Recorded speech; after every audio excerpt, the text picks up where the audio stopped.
CTS 두란노 성경교실 가족 여러분 안녕하세요. CC 대표 박성민 목사입니다. 우리 지난번엔 디도서 1장을 통해서 서론 부분과 디도서의 시작을 봤었죠. 오늘은 2장부터 시작해서 디도서를 한번 마무리를 해보겠습니다. 이 사람들을 갖다가 분류해가지고 얘기합니다. 먼저 보면은 늙은 남자, 늙은 여자, 그 다음에 젊은 여자, 젊은 남자 이렇게 나눠가지고 타겟을 갖다가 분명히 한 다음에 각자의 메시지가 다릅니다. 마치 그 대상을 갖다 명료하게 함으로써 그들한테 강조점이 다른 것 같이 되어 있는데 저는 이게 참 흥미롭다고 생각을 합니다. 여기에 보면 많은 것들을 우리가 생각해 보게 되는데요. 2절에 보시면은 늙은 남자에게는 뭐라고 얘기하냐면 절제하며 경건하며 신중하며 믿음과 사랑과 인내함에 온전하게 하고라는 것을 강조하고 있습니다. 우리가 보면은 나이가 들면은 절제하고 그다음에 신중하고 그렇게 되지 않을까라고 생각을 하는데 사실 이걸 보게 되면은 그거는 자동적인 것이 아니구나.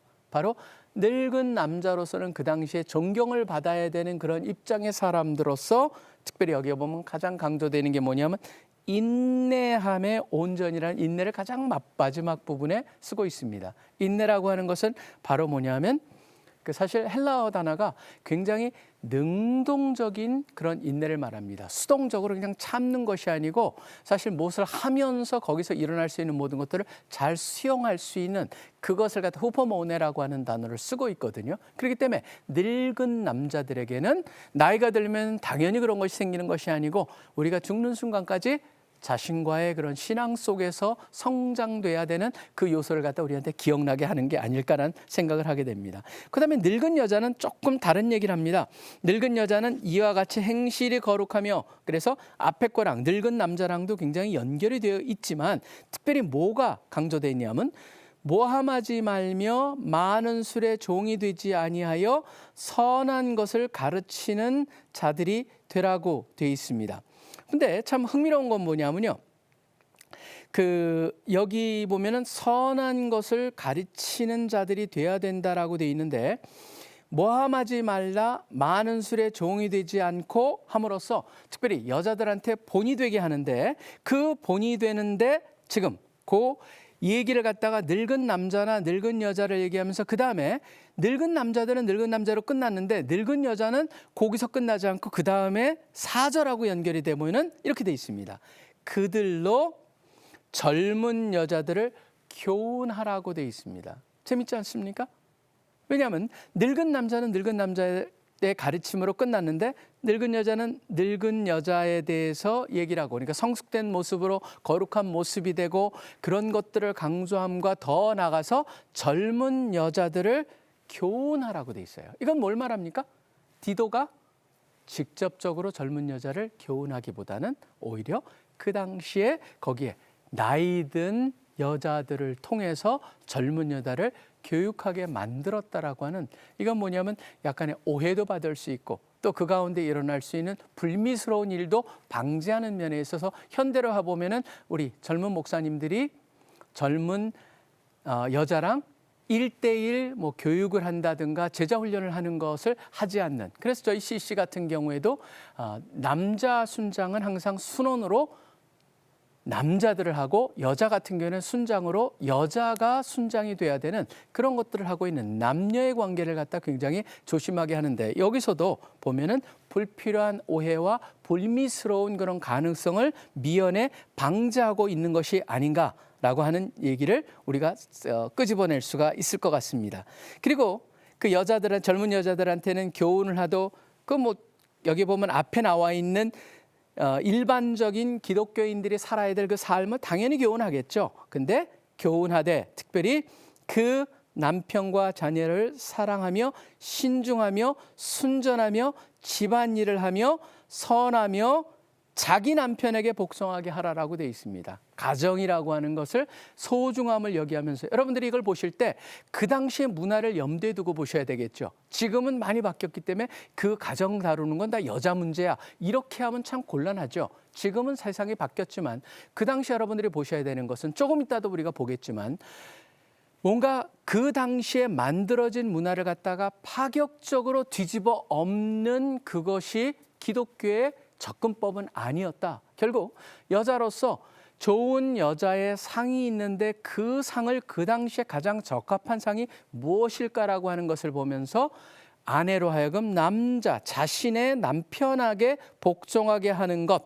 그러면서 그 이유를 뭐라고 하고 있습니까? 5절 후반부에 보면 이는 하나님의 말씀이 비방을 받지 않게 하려 함이라. 자, 그렇기 때문에 아까도 말씀드렸던 것이 바로 뭐냐면 장로를 선택하면서도 장로에 있어서도 왜 어떤 것이 특별하게 강조가 돼 있느냐라고 했을 때, 특별히 자녀들의 문제를 얘기하면서 제가 지난번에 말씀을 드렸다시피 왜 자녀들, 방탕한 자녀라든가 그런 불순종하는 자녀들을 가진 사람들을 굉장히 조심하게 그런 사람들을 세우지 않는 게 좋다라고 얘기했냐면은 결국은 뭡니까? 여기서 가장 중요한 잣대가 복음을 전파하고 하나님의 그 집이라고 하는 그 교회의 청지기 역할로서 그것을 할 때 사람들이 어떻게 저런 사람들이 저기서 섬길 수 있겠느냐라고 하는 그 잣대로 그것을 평가했듯이 여기서도 마찬가지입니다. 예수 그리스도를 믿는다고 하는 사람으로 좋은 젊은 여자가 집에서도 남편한테 복종하고 좋은 여자 역할을 할 때 하나님의 말씀의 전파에 걸림돌이 되지 않는다라고 하는 그 각도로 우리가 보아야 하는, 그렇기 때문에 나이 들은 남자라든가 나이 들은 여자라든가 젊은 여자도 바로 그런 맥락 속에서 우리가 모든 것을 봐야 되고, 그것이 가장 중요한 기독교인들의 삶에 있어서 모든 것을 주장하고 있는 가장 중요한 잣대가 뭐냐라고 말을 했을 때 결국은 뭡니까? 여기에 나와 있듯이 하나님의 말씀이 비방을 받지 않고 하나님께 시작하신 구원의 역사가 비방을 받지 않게 하기 위해서 우리가 그것을 염두에 두고 살아야 된다는 것을 볼 수가 있습니다. 그리고 나서 6절에 보시면은 젊은 여자는 늙은 나이 든 여자를 통해서 가르쳤다면 젊은 남자는 어떻게 했습니까? 바로 디도가 직접 관리해야 되죠. 그렇기 때문에 너는 이와 같이 젊은 남자들을 신중하도록 권명하다고. 젊은 남자들한테 굉장히 간단합니다. 하나만 나와 있습니다. 신중해라. 신중해라는 것은 그만큼 자기의 맡겨진 일을 갖다가 심각하게 중요하게 여겨라라고 하는 것을 얘기하고, 그 다음에 보시면은 7절과 8절에 보시면은 디도한테 초점을 맞춥니다. 나이든 남자, 나이든 여자, 젊은 남자를 얘기하고 그 다음에 디도는 굉장히 중요하죠. 바로 모든 사람한테 본을 보여야 되지만 여기에 본이란 얘기가 나옵니다. 가장 중요한 건 누구한테 본을 보여야 될까요? 바로 젊은 남자들한테 본을 보여야 됩니다. 그렇기 때문에 이렇게 돼 있습니다. 범사에 네 자신이 선한 일에 본을 보이며 교훈에 부패하지 아니함과 단정함과 책망할 것이 없는, 바로 우리가 장로들에게 봤던 그것이요. 누구를 향한 책망? 바로 세상에서 봤을 때 어떤 결격사유, 심각한 결격사유를 가지고 그것을 지적했을 때 복음을 전하거나 하나님을 비방하게 만드는 그런 사건이 일어날 수 있기 때문에 책망할 수 없는 바른 말을 하게 하라. 이는 대적하는 자로 하여금 부끄러워 우리를 악하다 할 것이 없게 하려 함이라. 결국은 모든 게 어디랑 연결이 되어 있습니까? 하나님의 선한 교훈을 알리는 데 있어서의 그런 잣대로 모든 것을 보고 있다. 그렇기 때문에 저는 목회서신의 가장 핵심이 디모데전서나 후서나 디도서나 한마디로 바로 복음 전파를 최우선으로 삼고 그것이 가장 중요한 잣대라고 하는 것, 그것을 통해서 모든 것을 평가하라고 가르치고 있다고 저는 생각을 합니다. 그러고 나서 이제 11절부터 15절까지가 또 중요한 또 단락이 됩니다. 여기 보면은 가장 중요한 한 단어가 나옵니다. 어떤 단어냐면 바로 은혜라고 하는 단어가 나옵니다. 왜 우리가 그렇게 살아야 되는가? 왜, 그리고 무엇을 전하면서 왜 그런 삶을 살아야 되는가라고 하는 거에서 지금 보시면은 11절에 보시면 이렇게 나와 있습니다. 모든 사람에게 구원을 주신 하나님의 은혜가 나타나. 이걸 잘못 해석해가지고 구원이 모든 사람한테, 그런 의미는 아닙니다. 바로 모든 사람들한테 주어지는 하나의 하나님의 분명한 구원의 도구가 나타났다라고 하는 것이죠. 한 이름이 주어졌습니다. 바로 예수 그리스도라고 하는, 누구한테 열려있는, 그래서 모든 사람한테 전달될 수 있는, 알려질 수 있는, 마치 해가 비치듯이 여기에 보면 이렇게 돼 있습니다. 하나님의 은혜가 나타나라고 돼 있습니다. 바로 비추고 있는 하나님의 은혜가 비춰졌다. 하나님의 은혜라고 하는 것의 핵심은 뭡니까? 은혜라고 하는 원래 단어 그 카리스라고 하는 단어는 거기서 핵심은 뭐냐면 받을 자격이 없는 사람한테 주어지는 어느 것과도 비교할 수 없는 소중한 것이라고 하는 이 두 가지 의미를 갖고 있는 겁니다. 근데 재미있는 건 바로 뭐냐면 이 하나님의 은혜를 갖다가 의인화시켰습니다. 하나님의 은혜가 나타나 가지고 뭘 했냐면은 이것을 갖다 가르치셨다라고 되어 있는 게 바로 여기에 되어 있는 겁니다. 하나님의 은혜가 의인화돼 가지고 어떻게 합니까? 우리를 양육하였다고 되어 있습니다. 양육하시되 그러니까 가르치시고 우리를 갖다가 성숙해야 하는데 경건하지 않은 것, 그다음에 이 세상의 정욕을 다 버리라고 가르치셨고, 그다음에 신중함과 의로움과 경건함으로 이 세상을 살라고 가르치셨다라고 되어 있습니다. 그래서 그 하나님의 은혜가 우리를 그렇게 양육하게 하셔서 복스러운 소망, 곧 우리의 크신 하나님의 구주 예수 그리스도의 영광이 나타나심을 기다리게 하셨으니 바로 그것이 우리 하나님의 은혜가 나타나서 그 의인화된 그 하나님의 은혜가 우리를 이렇게 만드셨다. 그래서 우리로 하여금 하나님의 예수 그리스도 나타나심, 결국은 재림을 기다리게 하셨다라고 얘기를 하고 있습니다. 여러분들이 이 나타나심이라는 단어는 사실 이 목회서신에서 굉장히 중요한 역할을 합니다. 나타나심이 하나는 과거로 되어 있고 하나는 미래로 되어 있습니다. 나타나셨다라고 하는 건 예수님이 오셨다라고 하는 초림을 얘기한다면은 나타나심이라고 하는 것은 바로 예수님의 재림을 얘기합니다. 미래 사건을 얘기하지만 잘 보셔야 될 거는 미래가 단순히 미래에 속한 것이 아니고 이미 시작되었지만 아직은 온전하지 않은 이 두 가지를 마치 잘 포괄하고 있듯이 어디서는 나타나셨다. 그리고 어디는 나타나실 것이다. 라고 하는데 여기는 바로 그 완성의 포인트를 얘기하면서 그것을 기다리게 만들었다라고 되어 있습니다. 그러고 나서 말씀하십니다. 바로 그가 우리를 대신하여 자신을 주셨다. 예수 그리스도가 자신을 주셨다는 건 뭡니까? 자의적으로 본인이 선택하셔서 본인이 그거를 원하셔서 자원하심으로 우리를 대신하여서 자신을 주셨는데 그 이유는 뭐냐면 모든 불법에서 우리를 속량하시고 속량했다는 건 뭡니까? 바로 우리가 지금 잘못한 그것에 대한 대가를 지불하셨다. 거기에 해당하는 모든 것을 지불하시고 그리고 나서 그 지불하셨기에 우리를 깨끗하게 하셔서 이유가 뭐냐면 깨끗하게 하심으로 그걸로 끝나는 것이 아니고 선한 일을 열심히 하는 자기 백성이 되게 하려 하심이다라고 되어 있습니다.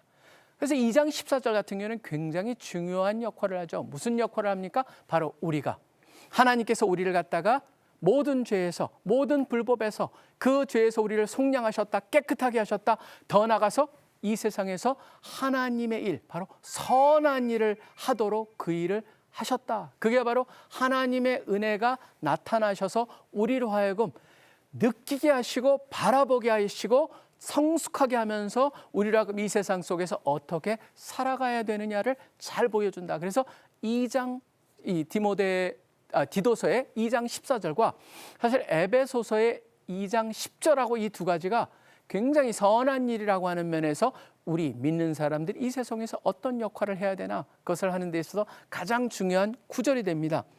그런데 15절에 이렇게 합니다. 너는 이것을 말하고, 그러니까 지금 여기에 2장을 통해서 말했던 특별히 하나님의 은혜가 나타나서 가르친 것을 말하고 권면하며 흥미로운 건 뭐냐면 모든 권위로 책망하라고 가르치고 있습니다.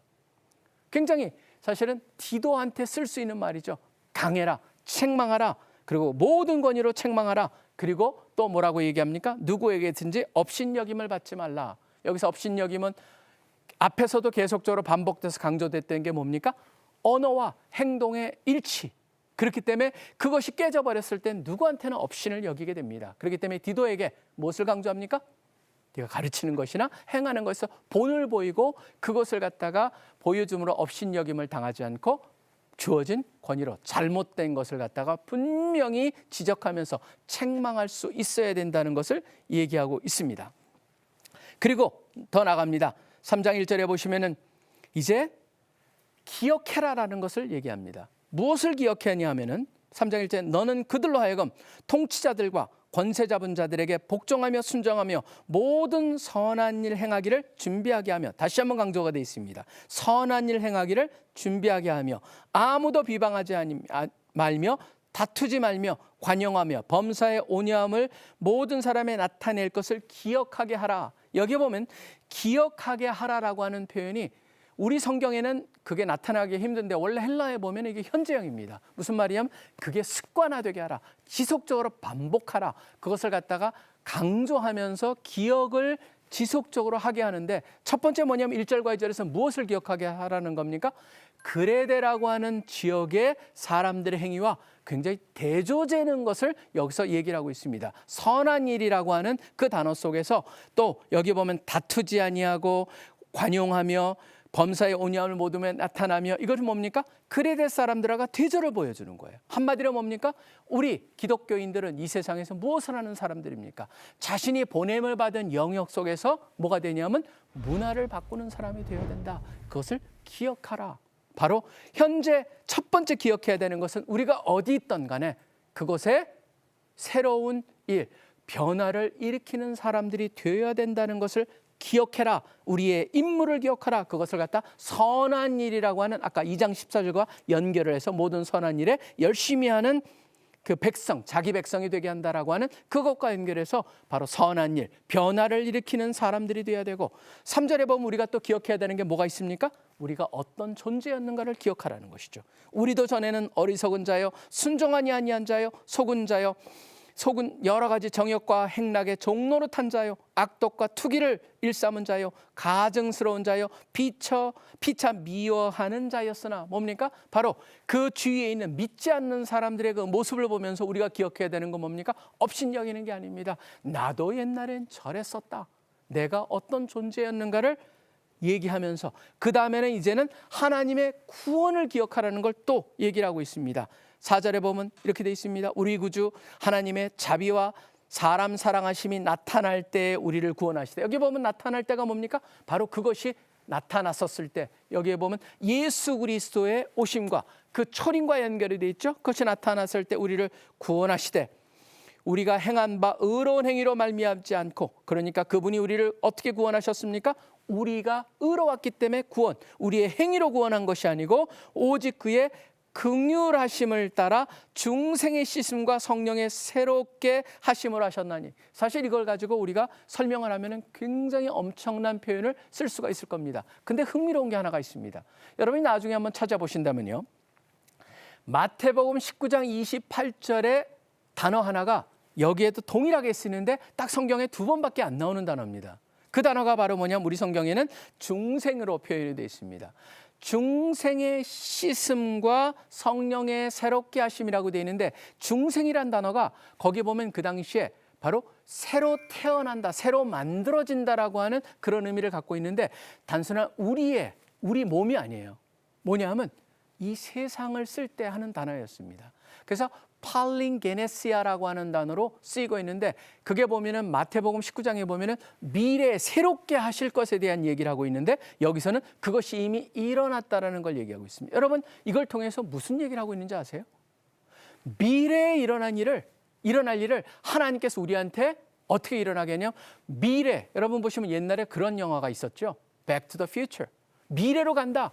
그래서 사람들이 차를 타고 뭔가 그 타임머신을 타고 미래를 가서 돌아오는데, 하나님께서는 놀라운 일을 하신 거예요. 여기서 말하고자 하는 게 미래가 우리를 찾아왔다는 거예요. 그래서 중생의 씻음, 미래에 일어날 일을 하나님께서 이미 우리로 하여금 경험케 하셨다. 바로 성령의 새롭게 하심을 경험하고 있다. 그렇기 때문에 우리 구주 예수 그리스도로 말미암아 우리에게 그 성령을 풍성히 부어주사 우리로 그 은혜를 힘입어, 다시 한번 은혜가 강조되어 있습니다. 힘입어 의롭다 하심을 얻어 영생의 소망을 따라 상속자가 되게 하려 하심이라. 그것이 바로 하나님의 구원이었다라고 하는 겁니다. 그러고 나서 8절에 보시면은 바로 그렇기 때문에 뭡니까? 우리의 믿음과 우리의 삶이 아까는 계속적으로 일치를 얘기했는데 이제 그것이 드러나야 된다는 거예요. 그렇기 때문에 8절에 이렇게 되어 있습니다. 이 말이 미쁘도다 원하건대 너는 이 여러 것에 대하여 굳세게 말하라. 이는 하나님을 믿는 자들로 하여금 조심하여, 다시 한번 뭐가 나옵니까? 선한 일을 힘쓰게 하려 함이라. 이것은 아름다우며 사람들에게 유익하니라라고 되어 있습니다. 여러분 뭡니까? 믿음은 행함으로 나타나야 된다는 거예요. 마치 야고보서에서 강조하고 있는 것을 얘기하고 있습니다. 결국 믿음이 있느냐? 그것은 선한 것으로 증거로 나타나야 된다는 얘기를 하고 있습니다. 그런데 그 당시나 지금이나 똑같습니다. 교회를 나누는 사람들이 있습니다. 이단이 그렇습니다. 또 그러한 다양한 사람들이 교회를 나누는데 9절부터 11절까지가 나옵니다. 그러나 교회를 나누는 사람들 어떤 걸 합니까? 아까 우리가 1장에서도 봤었죠. 후반부에 보면 1장 14절에 여기도 보면 어리석은 변론과 족보 이야기와 분쟁과 율법에 대한 다툼은 피하라. 그러면서 나오는 게 이것은 무익한 것이요 헛된 것이라고 되어 있습니다. 영적으로 보면 전혀 유익이 없습니다. 답도 없습니다. 그냥 서로 변론하고 끝나는 것으로 맞춰버립니다. 그렇기 때문에 디모데에서도 마찬가지였습니다. 디모데에도 보면은 여러분들이 디모데 전설 가보시면은 1장에도 나오고 여러 군데 나옵니다. 6장에도 나오고 뭐냐면 이러한 불필요한 유대인들, 그게 그 당시의 사람들의 하나의 특징이었던 것이고, 그 다음에 유대교가 공격을 하는 그런 누가 어떤 족보 속에서 어떤 일이 있고 그것과 연결해 돼서 여러 가지 그 율법과 연결해서 사람들을 갖다 계속 올무에 걸리게 하는 그런 일들이 있지 않았을까 우리가 생각을 해볼 수가 있습니다. 그런데 이런 사람들을 어떻게 하라고 그랬습니까? 한두 번 훈계한 후에 멀리하라라고 되어 있습니다. 그냥 던지는 것이 아니고 훈계한 후에 멀리합니다. 이러한 사람은 네가 아는 바와 같이 부패하여 스스로 정죄한 자로서 죄를 짓느라. 결론적으로 그들의 열매는 결국 나타날 것입니다. 그렇다면은 지금 어떻게 해야 됩니까? 12절에서 14절에 보시면은 사도 바울이 인사를 하는데 여기에 보면 다시 한번 계속적으로 무슨 일이 나왔어요? 선한 일에 열심, 선한 일을 드러내야 되는, 선한 것을 열매로 삶 속에 드러내야 되는데 그것이 끝부분에 다시 한번 반복이 되어 있습니다. 12절에 보면 말합니다.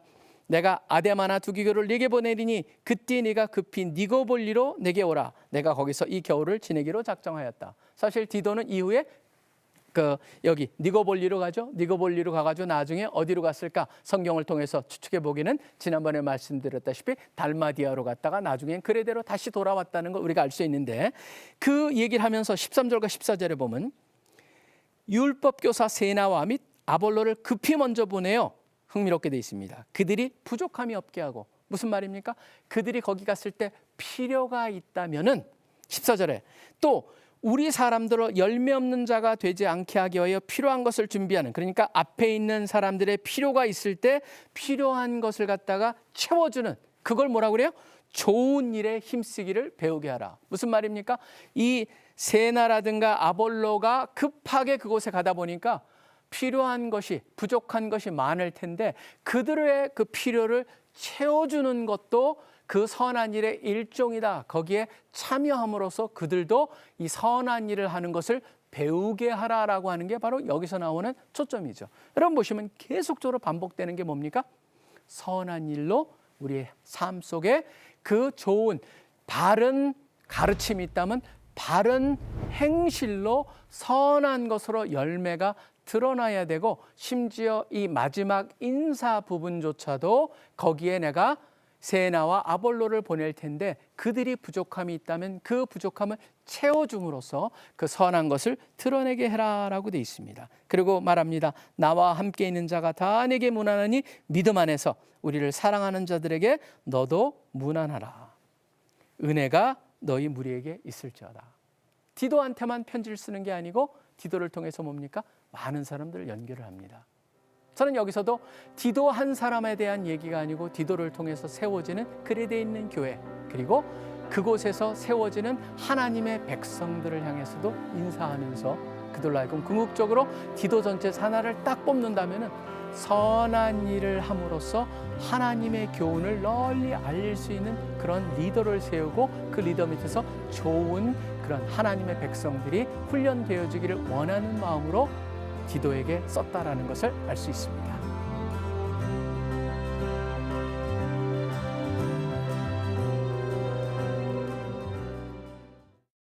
이 프로그램은 CTS 방송가족의 사랑과 후원으로 제작되었습니다. 후원전화 02-6333-1003번, ARS 060-808-8288 1004번으로 전화 주세요.